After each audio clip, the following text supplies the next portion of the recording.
What's going on, guys? And it's Justin.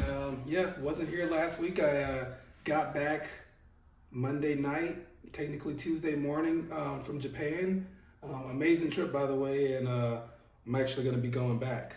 So yeah, we didn't get to cover much of my trip to Texas when I went to tune the car. So today I kind of want to just touch on some of the things that happened, and we'll go more into detail in a future video.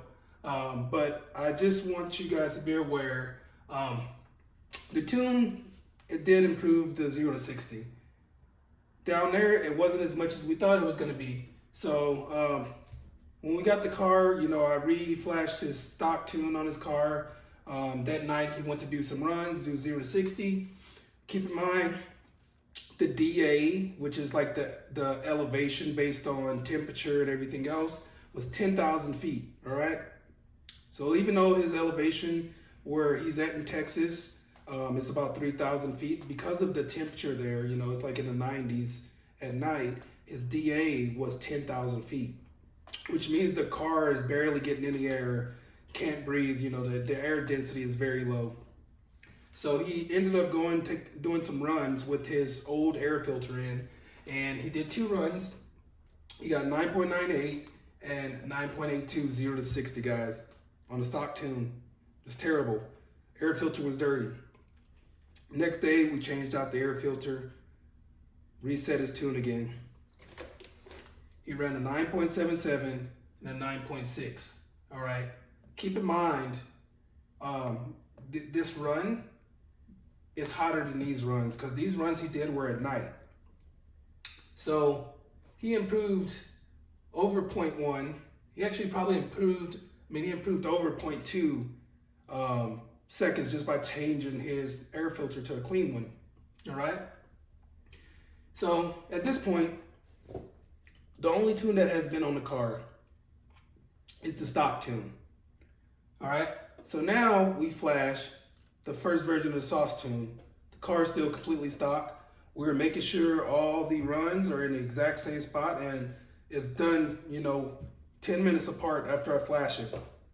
So it's getting hotter during the day. So as we're doing these runs, it is getting hotter and hotter. The car is getting hotter and hotter. So we actually did probably like 5 or 6 runs with the stock tune, and then we chose the two fastest ones and the latest ones, because we found a spot that was really good that we can keep repeating and going to that same spot, because we found a manhole. So we lined up by the manhole, did all our runs by the manhole. So we got 9.77 and 9.60. Keep in mind, the car's never been tuned. We tune it.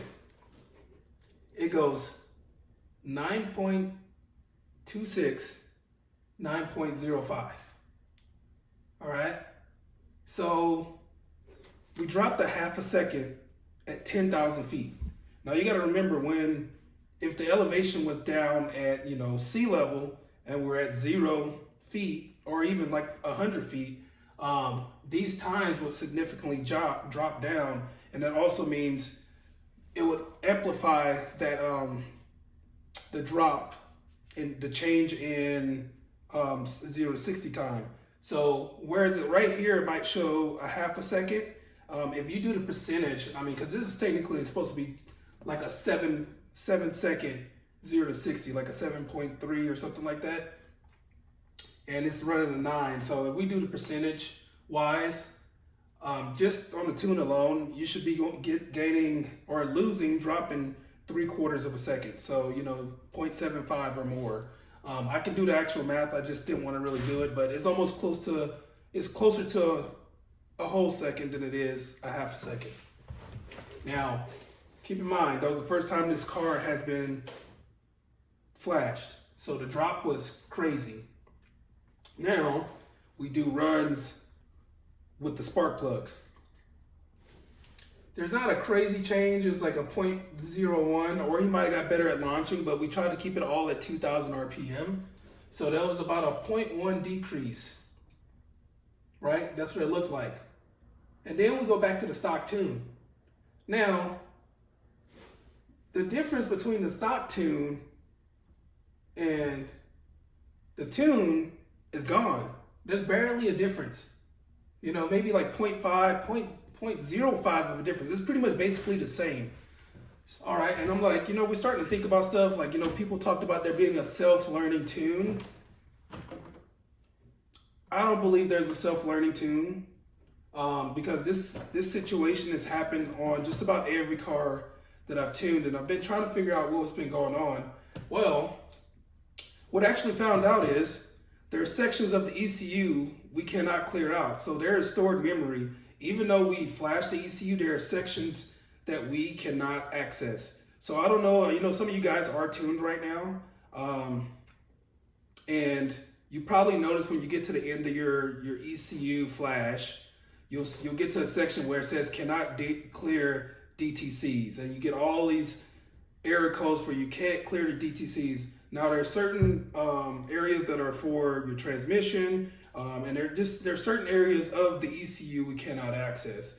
And one of those areas happens to be an area that stores, your driving, not the driving habits, but just like cycles of what fuel you've been using. Like over time, the car's just collecting data and it doesn't get rid of it. So if you had 87 octane in your tank and your car has some ignition, pre-ignition, you have some knock, that car stores that data for the next time you turn on the car to already have the ignition timing lower. So there's a section in there that we cannot clear. And the only reason why I know this is because I've been doing this test over and over, where I'll have the cars change parts, never have the tune on there. They go run all the parts, and I reset a car recently. I had him do all his parts, and every time he added a part, I had him disconnect the battery, connect it, and do his runs, right? Did his runs. He got his car down to about 7 seconds. He did the same thing. He did spark plugs, intake hose, and the fuel pump. He did all those things. The car, I think he had originally ran like a 7.8.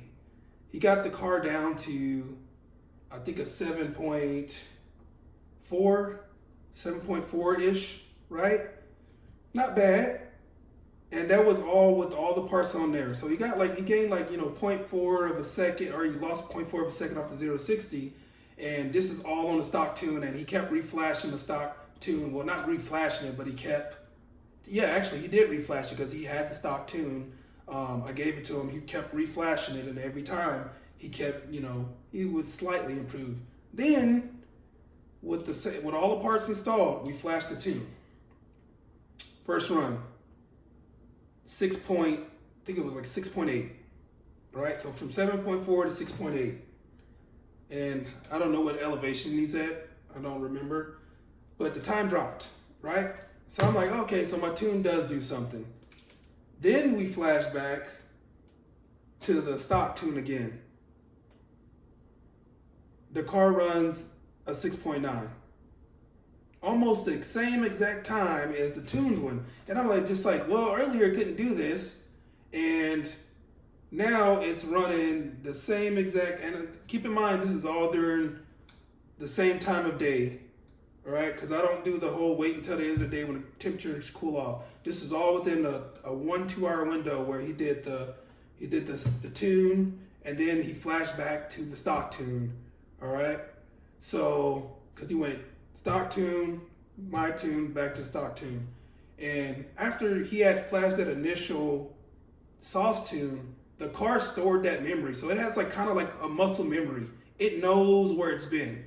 Right? So then when he flashed back to the stock tune, even though the stock tune is not calibrated the same, the car already knows where it's been, So it's almost like if I stop going to the gym right now, or, I stop going to the gym, I know I can bench 400 pounds, But if I stop going to the gym, I'll get weaker a little bit, but I know at the end of the day, I can get back up to 400 pounds, because I've already been there. So the car knows it's been there and it knows what it can do. And even without the tune on there, it has this learned ignition timing, and it continues to be just almost as fast as the stock tune, as long as you're not hitting the torque limits. So it can adjust its timing, but as far as torque limits, once you reach the torque limits, it's not going to be as fast. And so that's when I noticed once we get to the final stages, where the car is like meeting the threshold of the stock torque limit, that's when you start noticing a difference between the sauce tune and going back to the stock tune, after you've already been flashed. But if you've never been flashed, that car does not know what it needs to do to make power. After you flash it, it knows what it needs to do to make power. So even if you put the stock tune back on there, there's a compartment that I cannot access that has stored memory, all right? So, like I said, the times didn't change much after that first initial flash. And so then, you go over adding the hose. Times are pretty dang similar, maybe like 0.1 at the most, all right? So then we go back and we add the pump, all right? Now, when we go and do these runs with the pump, the temperature is cooler because we did this at night, all right? So we knew it wasn't gonna be exactly what that was. We didn't have much time to get this done because I need to be home. So we did a pump run, and we did, with the tune, and then we did it with the stock tune. We did do the tune first and not the stock tune first. So the tune had the advantage, and then the stock one did not have the advantage on this one. All these runs, stock tune had the advantage. On this run, stock tune did not have the advantage, and it showed because it got slower. Now, had I ran the stock tune first, it might have been this time, all right? But, as you run the car, it gets hotter. So, realistically, we can't really count this run on how much the time changed because the temperature dropped maybe from 100 down to 80, right? So that 20-degree,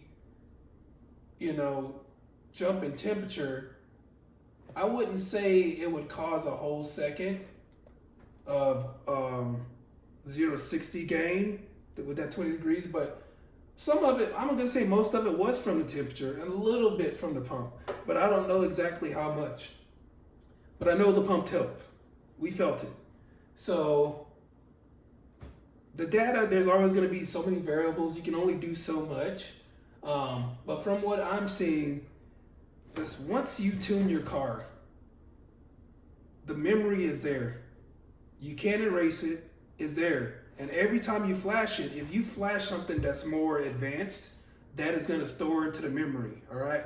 So right now, I have more advanced tunes than I gave him. So right now, if I were to go back in the same time of day, I give him the new tune, and then now all of a sudden this drops to like a 8.9 in 100-degree weather. He's going to run probably a 8.9 on the stock tune as well, because once I give him that new tune and it already has that stored data in there, the stock tune can't access that can't erase that compartment, and that memory is still there. So, and like I said, the only way you'll see a huge difference in these two is if they reach the torque limit threshold, which on my tune is going to have a higher torque limit threshold, all right? The stock tune won't. So you'll notice a bigger difference if you were like supercharged or turbocharged, where you're going to hit those limits pretty easy. It's really hard to hit the torque limits on an NA tune. Can you hit them? Yes. But it takes literally the maximum amount effort. So like my latest tune, it does hit the torque limit, and there should be a bigger gap between the sauce tune and the stock tune, because the stock tune has a limiter on it. This one won't have the limiter. All right, even though it has the learned memory still stored in there, once it hits that limiter, it can't go past it. So enough of that rambling. I hope it made kind of sense.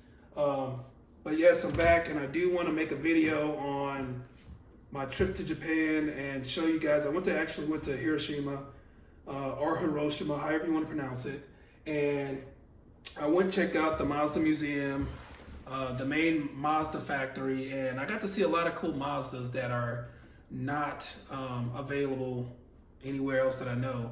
And some of those Mazdas aren't even Mazdas; they're like Suzukis. And for the most part, like when I got to Japan, I was kind of looking for the Mazdas. But from what I've noticed in Japan, the northern half of Japan, they have more Toyota and Nissans, all right? Once you get to the bottom half and you got like Hiroshima, then you'll see more of the Mazdas and the Suzukis down in that area. So I noticed that when I was traveling to different areas, like just the density of the Mazdas, and obviously they're the highest in Hiroshima since there is a plant. I mean, like just about every car had, every house I saw either had one or two cars that were Mazdas. And then I'm starting to walk around the neighborhoods, and man, there was a lot of modified Mazdas, and some of them are like out in the middle of nowhere. Because I actually got lost in Hiroshima, and I went the opposite way of the Mazda factory, and I ended up on the other side of town. And I seen so many modified like CX6, well, I don't even CX70s and CX90s. There was just like all the Mazdas there, and they were all. I never saw so many modified SUVs. And so I'm still looking through all my video footage from me being out there. But honestly, I kind of want to wait because I am going back out there. So I want to make a better video and actually take my time to show you everything. Since I've already been to a few of the spots, my plan is to go back to Hiroshima and go to all the Mazda dealerships because I went to a few of them. But I want to just show you like how specialized these dealers are. Like they're different from dealers over here. Like some of these dealerships, like they have like a lot of Auto EXE, however you want to pronounce it, parts on their display vehicles, and it's just very different. Like when I was in Hiroshima, as soon as I got off the train over there, I took the bullet train down there. As soon as I got off, everything was Mazda. You go into the train station. I guess there's the airports over there too. Everything is Mazda. There's like a Mazda hospital. There's a Mazda stadium. That city is all about Mazda, So it's very cool if you're into Mazda. There's gonna be Mazda stuff everywhere. That's what their pride and joy is over there. It seems like. So yeah, we'll make a video on that, and then like as far as this week goes for the stuff I'll be doing. I have a few things. Since you guys know, I'm pretty much done with power. I got that Kodo tune out. I'm just finishing it up. I've got to clean up the lower RPM a little bit for a few people. I actually just finished my tune. And since you guys know I'm done with power, I'm working on the OEM Plus feel of the car. I'm not too much into like altering the suspension and stuff like that because I like my car and it's a smooth ride. But there are things that I didn't get with the car because I either have the older model or, like a lower base model. Like the Select and the base are like almost the same. The only thing with the Select is you can get cylinder deactivation and all-wheel drive. So with that being said, I got an automatic. All-wheel drive only comes in automatic. So I got this. It seems like it's genuine Mazda parts. That's what it says on it. So I got me a adapter for my steering wheel so I can do my paddle shifters. So I'll do a simple video on that if you guys are interested in doing paddle shifters. I know some people do these backwards, so I'm gonna try to do it the right way. And if you guys are interested in getting paddle shifter, these are only it was only $100, $98 for a paddle shifter kit. So we'll see how that works. Making it work on the budget. Don't want to spend too much money. And then I also got one more thing that is only available on the 2022 models and up. I got the window up down. I know it's not really that fancy. People say, hey, when am I ever gonna use this? I'll use this because I know when, like right now in the summertime, I probably will only use it in the summertime, or maybe when it starts raining outside and I leave my windows down. Because a lot of times when it's hot outside, I like to leave my windows down, like a little crack in it, and then it starts raining and then I have to run in my car and roll up the windows. So this might come in handy.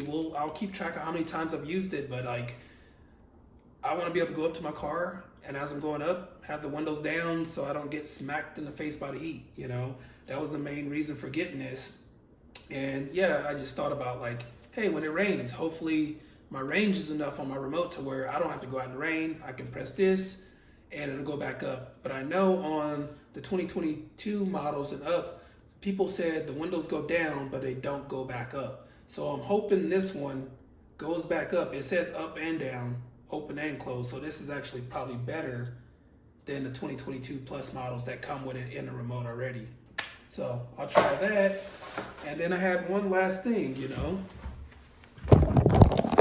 I actually had a customer drive from Minnesota to bring me a OEM sedan turbo muffler. All right, it's kind of rusty, but I'm going to clean it up. But I'm going to show you a comparison video, obviously, of my stock muffler versus this. And honestly, you can only get these, like this muffler, if you have all-wheel drive. So I'm kind of lucky because I'm always going for the OEM Plus look. I have an all-wheel drive model, so it's off-centered on here. So I can hook up my all-wheel drive muffler setup to this one. And pretty much the only reason why I got it, I don't know exactly the differences in here. I'm hoping everything is internally the same. But if it's different, I hope it sounds a little bit a better tone. But the real reason why I got it was because the tips on the turbo model are actually bigger than on my NA model. So I just wanted that beefier look, and you know, the back end of my car looks a little wimpy, and I don't know, I just feel like the OEM, I'm just going for the OEM, guys, OEM look. I don't really care to be super flashy, but any little minor detail I can do, I want to do it. Yep, and that's all for today, guys. I know it's nothing crazy. A lot of people are waiting to see stuff from my trip to Japan. But what's more important for me is, you know, getting information out to you guys. So if there's something you guys want me to cover, please comment, guys, because it's going to help me, you know, get in contact with more fellow Mazda members. So, yeah, please comment. You know, I like to see what you guys want me to start talking about. I'm still trying to get caught up from tuning. I took 2 weeks off, and man, I didn't really take 2 weeks off because even when I was out there, I was working. You know, when I do go back out to Japan, guys, I do want to like just not communicate and talk about Mazdas. Even though I'll be out there checking out Mazdas, I don't want to talk about work, you know. So tuning is work to me, and I don't want to talk about it on vacation. It's like very draining. This is literally all I do every day, like 7 days a week. I'm trying to cut back, so guys, I'm going to try to only tune Monday through Friday. If you guys hit me up on the weekend, you can, but I'm going to try to not tune. I need for my mental health, I need to not tune every day, you know. But yeah, guys, thanks for all the support like always. Please leave a like. Maybe it'll help me in the algorithm, I don't know. I guess I'm at almost 2,000 subscribers. That's pretty good considering I just sit here and talk, but I actually did hire a videographer. So for the install, they'll be pretty much professional. If he actually shows up, we'll have professional videos for this install, which will be pretty short, this install, which will be pretty short, and the muffler. So I should be able to knock those out in all one session with him, and then have 3 videos ready for you guys so you can actually see it on Monday instead of checking it out on Tuesday, because I'm videoing at midnight on Monday, you know. So